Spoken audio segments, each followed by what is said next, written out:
Hello, in this video I'm going to show you how you can open up the recycle bin on Android 16.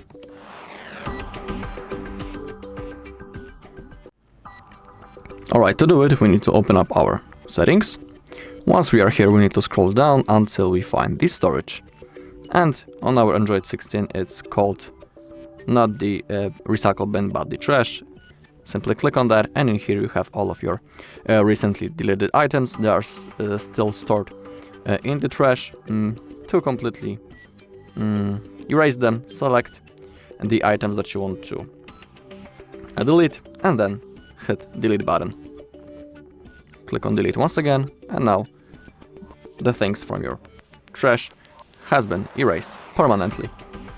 Alright, that's all on this video. Thank you all for watching. If you found this video helpful, please leave a like, comment and subscribe.